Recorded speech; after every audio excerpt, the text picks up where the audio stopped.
Hello. हाँ, तो आज जो हम स्टार्ट करने जा रहे हैं वो है रिमाइंडर थ्योरम।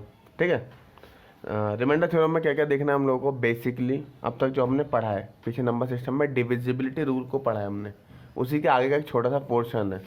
ठीक है। अच्छा, रिमाइंडर थ्योरम की बात करें, इसके question exam wise 5 to 6 question तो मिनिममली आते ही आते हैं इसके। ठीक है, नंबर सिस्टम के रिमाइंडर थ्योरम से बेसिस पे। लेंदी टॉपिक है, थोड़ा टाइम इसमें कंज्यूम ज़्यादा होगा, बट हाँ इसको हम इजीली करेंगे सारा का सारा मैनेजली। ठीक है। तो डिवाइड करने की बात करते हैं हम। तो डिवाइड के लिए क्या बोलता है, जस्ट अगर मैं किसी नंबर को भाग करता हूँ, लेट्स से मैं डिवाइड करता हूँ 20 को 6 से डिवाइड करता हूँ, तो कितना हो जाएगा, 6 3 से 18, और डिवाइड करने का रिमाइंडर कितना बच जाएगा, 2 बच जाएगा। क्लियर है। तो हमने क्या देखा यहाँ पर, हमने देखा जब हम 20 को भाग करते हैं 6 से, तो क्वेश्चन यानी भागफल कितना आता है, 3 आता है, और रिमाइंडर कितना बच रहा है, 2 बच रहा है। तो उससे एक ना रूल देखने को मिला जो छोटी क्लास में हमने पढ़ा हुआ है। हमने पढ़ा हुआ है भाज्य बराबर, रूल क्या है, भाज्य बराबर भाजक गुणा भागफल प्लस शेषफल। छोटा सा रूल पढ़ा हमने। ठीक है। इंग्लिश में अगर मैं बोल दूँ इसको, तो आप इसको क्या लिख सकते हो, आप इसको बोल दोगे डिविडेंड बराबर डिवाइजर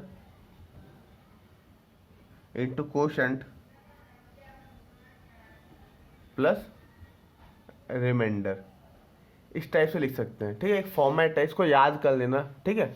सिंपली देखो ना, 20 इजिकल्स टू आप क्या लिख दोगे, 6 इंटू 3 प्लस 2। सिंपल फॉर्मूले में पुट कर दिया हमने, निकल गया ये। तो इस टाइप से करते हैं। ठीक है। तो है ना, यानी हमारा भागफल क्या मिल गया, 2 मिल गया। अच्छा, अब मैं इसी तरीके से कुछ करता हूँ कि कभी भी हम बात करते हैं इधर भागफल की, भागफल का शेषफल की, तो शेषफल कभी भी जो हमारा भाजक है उससे ज़्यादा हो सकता है क्या। तो हमने कोई पढ़ा हुआ है, हम जब भी सवाल करते हैं, लेट से अगर यहाँ पे 23 लिखा हुआ है, ठीक है, 6 से आप डिवाइड करोगे तो 6 3 जो 18, और यहाँ 5 रिमाइंडर बच जाएगा। अगर आप जैसे इस नंबर को बढ़ाकर 24 करोगे, तो यह नेक्स्ट टेबल में चला जाएगा, 6 4 जो 24, और रिमाइंडर कितना बच जाएगा, 0। तो मैं बोलता हूँ रिमाइंडर हमेशा, यानी शेषफल हमेशा 0 के बराबर होगा या उससे बड़ा होगा। ठीक है। लेकिन जो भी हमारा डिवाइजर है उससे छोटा होता है, हमेशा डिवाइजर से हमेशा छोटा होगा। एक ये रूल मिला, मतलब क्या कह सकते हैं कि कोई भी शेषफल, ठीक है, भाजक से ज़्यादा नहीं हो सकता। बस एक ये रूल सा मिल गया कि पहला क्या रूल मिला, पहला रूल ये मिला, शेषफल कभी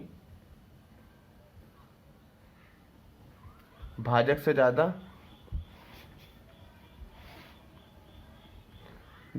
नहीं हो सकता। क्लियर है जी।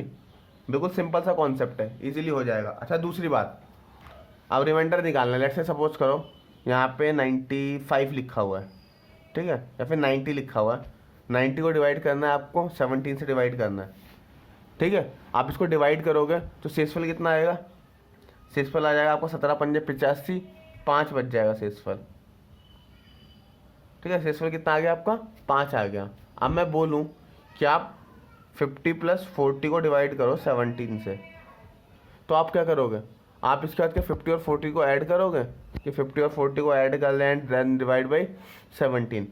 देखो, इससे करने से अच्छा है आप इसको ऐसे लिख दो, 17 से आप 50 को भाग करोगे तो 17 दूनी 34, 17 से 51, 51 ज़्यादा हो गया, तो आपने सिर्फ 50 को भाग करा। शेषफल कितना बच रहा है यहाँ पे आपका, 16 बच रहा है। प्लस 40 को आप भाग करोगे तो 40 को 17 दूनी 34, शेषफल कितना बच जाएगा आपका, 6 बच जाएगा। बीच में प्लस का निशान है तो 16 और 6 कितना हो जाएगा, 22/17। क्लियर है, ये बच जाएगा। ठीक है, कितना आ गया हमारा, 22/17 आ गया। अच्छा, अभी हमने पढ़ा कि कभी भी रिमाइंडर नीचे वाले डिवाइजर से ज़्यादा तो हो ही नहीं सकता। अब जब रिमाइंडर डिवाइजर से ज़्यादा नहीं हो सकता, इसका मतलब इससे हमें अगेन दोबारा से भाग करना पड़ेगा। तो 17 से आप 22 को भाग करोगे, 17 एकम 17, आपका रिमाइंडर कितना बच जाएगा, 5 बच जाएगा। मतलब क्या बोलता है क्वेश्चन, कि अगर कोई भी चीज़ आपको डायरेक्टली नंबर दिया हुआ है, उसको अपने ऐसे प्लस में लिखा हुआ है एंड देन आपको डिवाइड करना है, तो आपको उनको जोड़ने की आवश्यकता नहीं है। आप नॉर्मली ऐसे ही डिवाइड कर लो, बाद में रिमाइंडर्स को ऐड कर लो। क्लियर है। जैसे सपोज करो मैं ऐसे लिख सकता हूँ क्या, 70 + 20 डिवाइड बाई 17। अब मुझे रिमाइंडर निकालना है, तो मैं क्या करूँगा, 17 से भाग करोगे 17 4 जा 68, यानी कितना बच जाएगा, 2 बच जाएगा। 17 से 20 को भाग करोगे 17 कम 17, शेषफल कितना बच जाएगा, 3 बच जाएगा। बीच में प्लस का निशान है, आप यहाँ पे क्या कर दोगे, 2 और 3 5, रिमाइंडर कितना आ गया आपका 5 आ गया। सिमिलरली आप 90 को ऐसा भी लिख सकते हो, 130 माइनस का 40 डिवाइड बाई 17, आप ऐसे भी लिख सकते हो। क्लियर है। आप ऐसे करोगे तो क्या होगा, 17 से भाग करोगे तो 17 से 119, 119 का इसमें रिमाइंडर कितना बच जाएगा, यहाँ रिमाइंडर बच जाएगा आपका 11, और ऐसे आप भाग करोगे तो 17 34, रिमाइंडर कितना बच जाएगा आपका 6। अब बीच में माइनस का निशान है तो आपको क्या कर दो, 11 में 6 क्या 5, यानी आपके रिमाइंडर के ऊपर कोई फर्क नहीं पड़ेगा। सिमिलरली 90 को मैं ऐसे भी लिख सकता हूँ, 30 इंटू 3 डिवाइड बाई 17। जब बीच में मल्टीप्लाई का निशान हो तब क्या करोगे आप फिर से भाग कर देके देखो कितना हो जाएगा आपका 17 बन जाए 17, लेट से भाग कर देगा तो रिमाइंडर कितना बचेगा 13, और 3 को 17 से भाग करेंगे तो रिमाइंडर कितना आएगा 3 ही आएगा। तो आप फिर बीच में मल्टीप्लाई का सिंबल है, आप मल्टीप्लाई करोगे तो कितना आ जाएगा आपका 39/17। अब आप जानते हो रिमाइंडर तो कभी भी नीचे वाले डिवाइडर से ज़्यादा हो ही नहीं सकता, डिवाइडर से ज़्यादा नहीं हो सकता, तो आपको इसे दोबारा भाग देना पड़ेगा। दोबारा आप 39 को भाग करोगे तो 17 34, आपको रिमाइंडर कितना बच जाएगा 5 बच जाएगा। तो मतलब क्वेश्चंस में हमें क्या देखने को मिला, हमें ये पता चला कोई नंबर डायरेक्टली गिवन हो या उसको ऐसे प्लस में लिखा हो या माइनस में लिखा हो, रिमाइंडर के ऊपर कोई फ़र्क नहीं पड़ता, रिमाइंडर ऑलवेज सेम ही आएगा। ठीक है, उसके अंदर चेंज नहीं होंगे। देखो जी क्वेश्चन क्या बोला है, नया टाइप का क्वेश्चन है ये बोल रहा है ये नंबर दिया हुआ है, ये किस नंबर से पूर्ण रूप से विभाज्य है। ठीक है, किस नंबर से पूरा पूरा कटेगा। तो देखो ऐसे वाले कोई भी क्वेश्चन देता है ना उसको आप ऐसे लिख दो, ये इंडेक्सेस का क्वेश्चन नहीं है। ठीक है, नंबर सिस्टम पर बेस्ड है। किस नंबर से विभाज्य होने का मतलब है यानी किस नंबर से डिवाइड करने पर शेषफल 0 बचेगा, क्वेश्चन ये पूछ रहा है। तो आप इसको ऐसे लिख सकते हो। क्लियर है।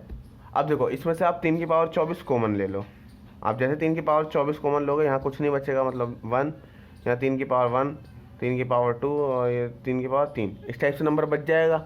आप इसको सॉल्व करोगे कितना हो जाएगा, 3 की पावर 24, 1 + 3 + 9 + 27, सॉल्व करोगे कितना आ जाएगा, 3 की पावर 24 × 40।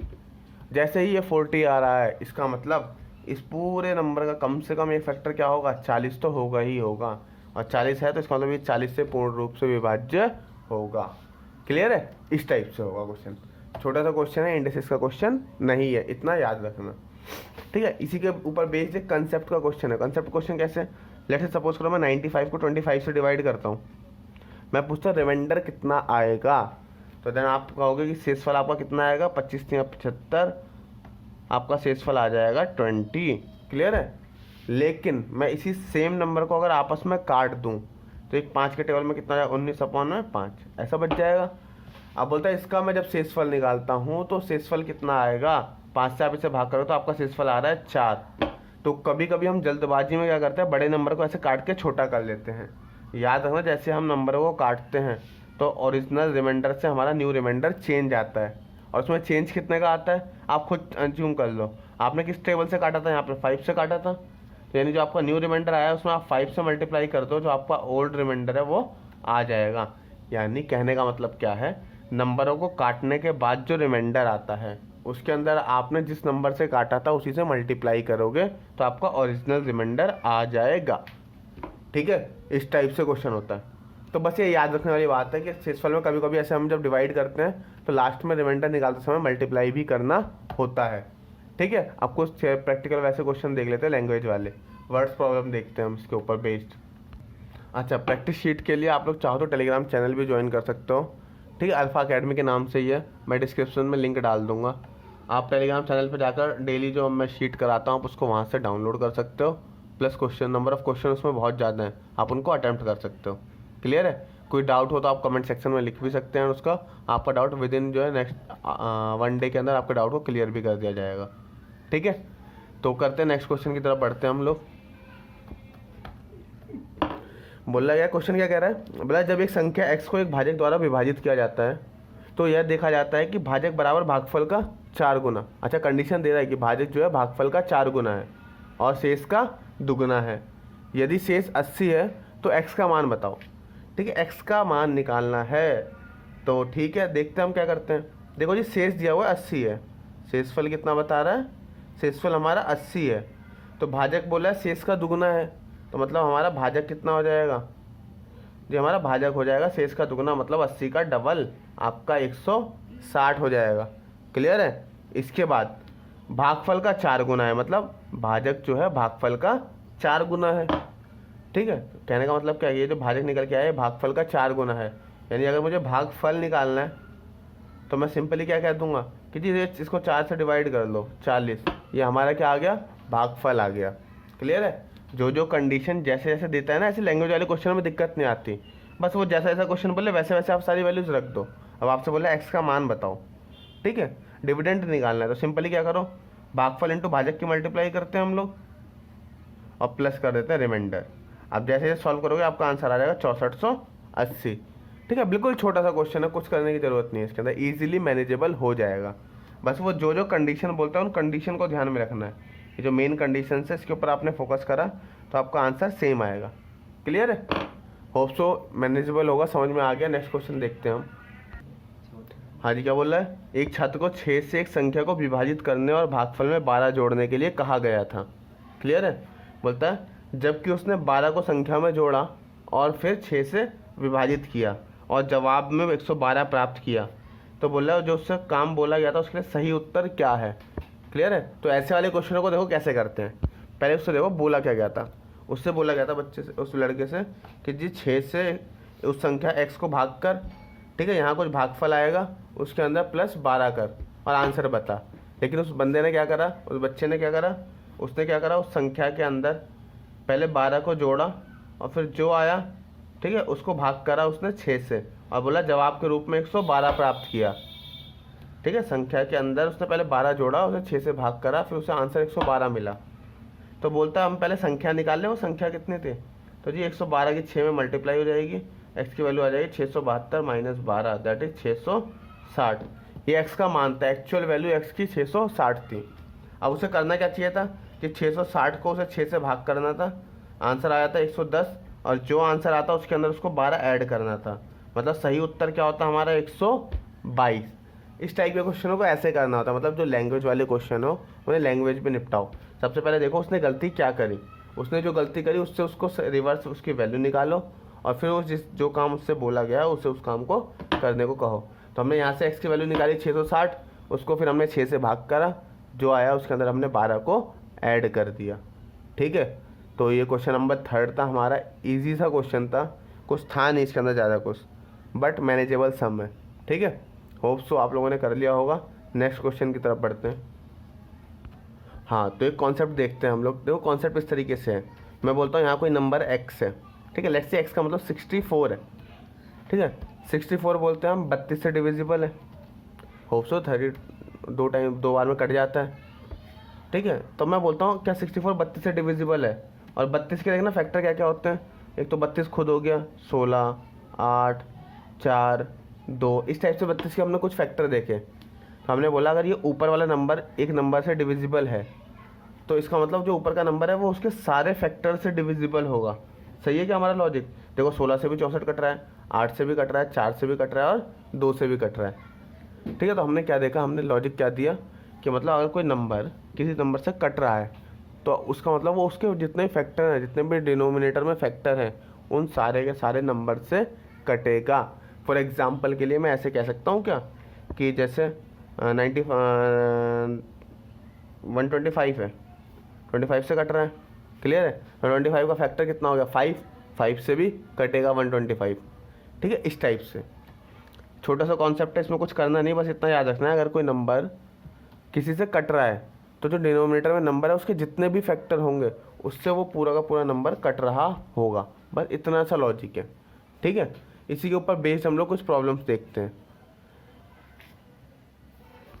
हाँ, तो क्वेश्चन क्या कह रहा है, बोला एक संख्या जो 1003 से विभाजित की जाती है तो शेषफल कितना देती है, 209 देती है।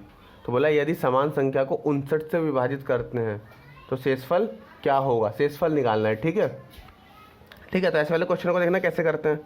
बोला कोई नंबर है, let's say number is n मान लो। ठीक है, नंबर को हमसे बोलता है 1003 से हमने डिवाइड करा तो रिमाइंडर कितना आ रहा है, बोला 209 रिमाइंडर आता है। फिर बोल रहा है उसी सेम नंबर को आप 59 से डिवाइड करते हो तो रिमाइंडर कितना आएगा। क्वेश्चन आपसे ये पूछ रहा है। तो सबसे पहले रिलेशनशिप देखो, क्या 59 और 1003 फैक्टर है क्या आपस में? तो इसे आप करोगे 59 एक बार में आ जाएगा, यहाँ कितना बच जाएगा 413। ठीक है, इसका 17 टाइम्स में ये 413 भी आ जाएगा। तो मतलब कहने का मतलब क्या है, कहने का मतलब क्या हुआ कि 1003 का एक फैक्टर 59 भी है। मतलब अगर कोई नंबर 1003 से कट रहा है तो इसका मतलब 59 से भी कटेगा, जैसे अभी हमने लास्ट कॉन्सेप्ट देखा था उसके अंदर। ठीक है, ठीक है जी। तो हम इस कॉन्सेप्ट को फॉलो करें तो क्या होगा देखना आप। फिर इसका डायरेक्टली पता है आप क्या करो, जो यहाँ रिमाइंडर आया था ये दिख रहा है कि हमें इस वाले नंबर से बड़ा है, तो आप इसको दोबारा से भाग कर लो। 209 को डिवाइड कर लो आप 59 से।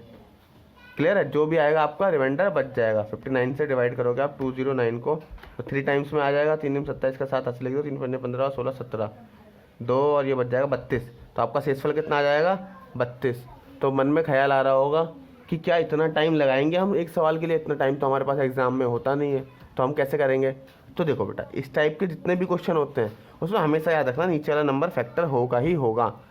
इस पर ज़्यादा सोचने की ज़रूरत नहीं है। ठीक है, आपको बस फोकस किस पे करना है, इस वाले नंबर पे। इसको डिवाइड कर दो जो नीचे नंबर दिया हुआ है बस। हाँ, अगर इस नंबर का कोई डबल कर रहा है, ट्रिपल कर रहा है तो सेम चीज़ वहाँ अप्लाई होगी, वो बात अलग है। लेकिन ज़्यादा आपको इधर की तरफ फैक्टर वगैरह चेक करने की ज़रूरत नहीं है, वो याद रखो वो होगा ही होगा। ठीक है, इसके बेसिस पे एक आधा क्वेश्चन और देख लेते हैं हम लोग। इस टाइप के क्वेश्चन फिर एंड हो जाएंगे हमारे। हाँ जी, हमारा अगला क्वेश्चन क्या बोल रहा है, यदि किसी संख्या को 29 से भाग देते हैं तो शेषफल कितना बचता है 27 बचता है। तो उसी सेम संख्या का 4 गुना 86 से भाग करने पर शेषफल क्या देगा। ठीक है, कहना क्या चाह रहा है, कोई नंबर लेट से x है, उसको आपने 29 से भाग करा तो शेषफल कितना आ रहा है 27 आ रहा है। फिर बोला इसी नंबर का 4 गुना आप किससे भाग कर रहे हो 86 से भाग कर रहे हो, तो बोला शेषफल क्या होगा। तो मैंने क्या बोला था आपसे, ज़्यादा चेक करने की ज़रूरत नहीं है कि फैक्टर है या नहीं है।